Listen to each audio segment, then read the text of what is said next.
नमस्कार, मी निखिल काटे. गेल्या अनेक दिवसापासून आपण लोकसंवाद मराठीच्या माध्यमातून सांगोला तालुक्यातील ज्या राजकीय घडामोडी होत्या त्या खरं तर आपण पाहिल्या.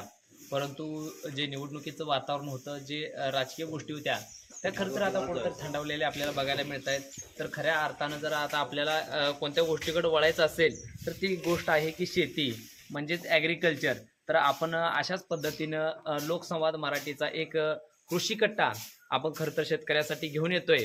त्यामध्ये महाराष्ट्रातील असणाऱ्या शेतकऱ्यांसाठी या कृषी कट्ट्याच्या माध्यमातून कशा पद्धतीने शेतकरी समृद्ध होतोय ह्या गोष्टी आपण खरं तर दाखवणार आहे. मी आज सांगोला तालुक्यातील पाचेगाव या ठिकाणी आलेलो आहे आणि पाचेगावमध्ये जर बघितलं तर एक जर्सी गाईचा गोठा आहे आणि या गोठ्याच्या माध्यमातून ते महिन्याला किती उत्पन्न घेत आहेत, सध्या दुधाच्या रेटमध्ये तो व्यवसाय परवडतोय का, ह्या सर्व सखोल गोष्टी आपण खरं तर त्या शेतकऱ्याच्या माध्यमातून जाणून घेणार आहेत. तर पाचेगाव येथील शेतकरी माझ्यासोबत आहेत.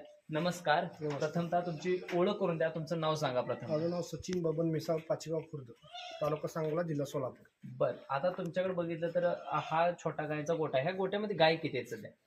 गाय आहेत गोट्यामध्ये 15. बर, आता ह्या जर गायचं बघितलं तर ह्याच्यामध्ये दूध देणारी जास्तीत जास्त गाय किती लिटरची आहे? जास्तीत जास्त लिटर 10-12 लिटर देतात की एका टायमाला. 12 लिटर. बर, मग आता ही दूध व्यवसाय तुम्ही किती दिवस झालं करता किंवा किती वर्ष झालं वर्ष करता? झालं करतो. 1 वर्ष झालं. मग आता 1 वर्ष झालं दुधाचे रेट सुद्धा कमी आहेत. मग ह्याच्यामध्ये तुम्हाला परवडतोय व्यवसाय? हो, परवडतो की. मी चारा 2 टाइम चारा ठेवतोय. घरचा चारा असल्यामुळं बर. घरचा चारा आहे. हा.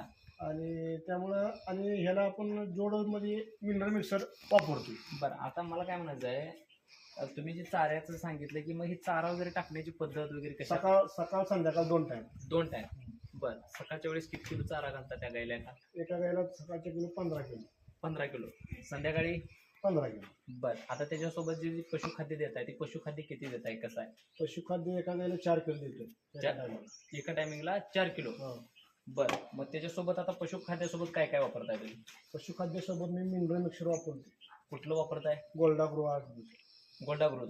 बरं, नुसतंच पावडर देताय की दुसरं काय? पावडर लिक्विड दोन्ही आहे. दोन्ही पण देताय. बरं, आता हे वापरल्यामुळे गोठ्यात बदल काय काय जाणवते काय मी तुम्हाला? आता गेले 3 महिन्यापासून वापरतोय. बरं. 3 महिन्यापासून माझ्या जनावराला बराच फरक पडलाय. जनावरांची माझी पण खराब झालेली होती. बरं, मग आता जनावर माझे व्यवस्थित टकाटक दिसतील. बरं, मग आता फरक त्याच्यामध्ये काय काय झालेलं जाणवते तुम्हाला दूध नेमका ते? दूध वाढले बरं. आणि दुधाची माझी स्वतःची डेअरी आहे. बरं. तर माझी आता क्वालिटी सुद्धा चांगली वाढली.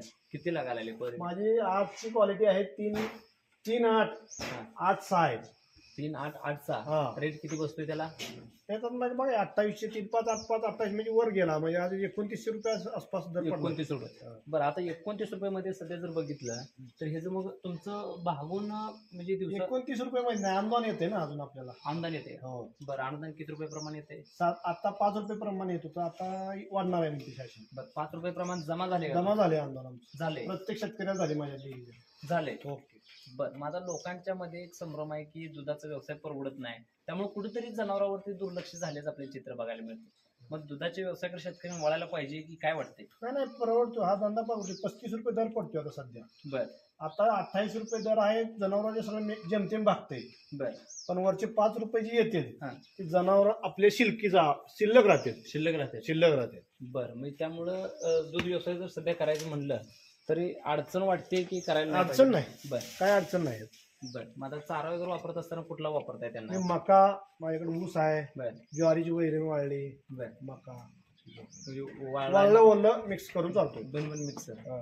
बरं, आता ही मुक्त गोट आम्ही सुरुवातीपासूनच केलाय का? हो. बरं, आता ह्याच्यामध्ये कालवडी वगैरे किती सांभाळले? कालवडी आता 4-5 म्हणजे घरच्या 2 गाय तयार झाल्या, आता ऑलरेडी चालू आहे. बरं. अजून 3 पाठीमागे आहेत. ही कालवड किती म्हणजे कालवड? ही कालवड 1.5 वर्ष 1.5 वर्ष गाव आहे? गाबाई. बरं, तर ही 1.5 वर्षामध्ये म्हणजे 16 महिन्यामध्ये गाभण पण गेली? गाब गेले. बरं, तर आता बघितलं. 3 महिने गाभण आहे. बरं, म्हणजे 12व्या महिन्यामध्ये म्हणजे 1 वर्षामध्ये गाब गाभ जाते. हो. मग हिला काय काय वापरतो काय? काही काय हीच के मिनरल मिक्सर पेन बरं. वापरतो. बंद नाही केलं. मिनरल मिक्सर हे बंद करत नाही. पाड्या असो काय असो बरं. चालूच ठेवतो. काय बरं बरं बरं. गेलेले असो वाटलेले असो बंद करत नाही. मग काम करताना वगैरे त्रास काय? काहीच नाही त्रास. माझ्या जनावर आता 2-3 मिली ती, बरं. पण एका सुद्धा जनावर मी जार असं बोलून काढलेलं नाही. काढलेलं नाही काढलेलं म्हणजे ऑटोमॅटिक पडले? ऑटोमॅटिक पडले जार. बरं, हे कशामुळे झाले? मला गॅरंटी आहे मिनरल मिक्सर मध्ये झाले. ह्याच्या अगोदर मी डॉक्टर बोलवून दार ओढून काढणे ही करत होतो प्रकार. कुठला डॉक्टर बोलत होता? इथलंच आमच्या गावातलं बोलत होता. बरं. तर आपल्यासोबत हे सचिन मिसाळ होते. खऱ्या अर्थानं जर बघितलं तर ही पावडर वापरताय का? हा, ही पावडर वापरते मी. बरं. तर ही गोल्डाग्रो नावाची जी काय पावडर आहे ही पावडर खरं तर त्यांनी वापरलेली आहे. ह्या पावडरीत जर बघितलं आपण तर याच्यामध्ये चिलिटेचा डबल स्ट्रेंथ सुद्धा ऍड केलेला दिसतोय आणि वजन, रोगप्रतिकार शक्ती व दूध वाढीसाठी दूध हे वाढलंय का तुमच्यात? दूध फरक पडलाय. होय, पडलाय. दूध फरक पडण्यापेक्षा जनावर क्वालिटी राहिली आपली. क्वालिटीची म्हणजे जनावर क्वालिटी झाली दूध दूध वाढणारच आहे. हो, बरं. तर ही खरं तर एक गोल्डाग्रो नावाची जी काय पावडर आहे ही पावडर त्यांनी वापरलेली आहे आणि त्यांच्या गोट्यातल्या गाय सुद्धा आपण बघू शकतोय की कशा पद्धतीच्या अगदी चमकदार गाय आहेत आणि दुधाची क्वालिटी जर बघितलं तर ती सुद्धा त्यांनी या ठिकाणी सांगितलेली की 3-8 पर्यंत क्वालिटी त्या दुधाची येते. आणि जर दुधाची क्वालिटी जर चांगल्या पद्धतीनं असेल तर खऱ्या अर्थानं गोठा परवडणार आहे. कारण त्याचं जर बघितलं मॅनेजमेंटनी सुद्धा अतिशय छान पद्धतीनं यांनी केलेलं आहे. तर अशाच काही गोष्टी नवनवीन पद्धतीनं आपण ॲग्रिकल्चरच्या संबंधित असणाऱ्या येणाऱ्या काळामध्ये आपण लोकसंवाद मराठीच्या पेजवरती आपण बघणार आहे. धन्यवाद.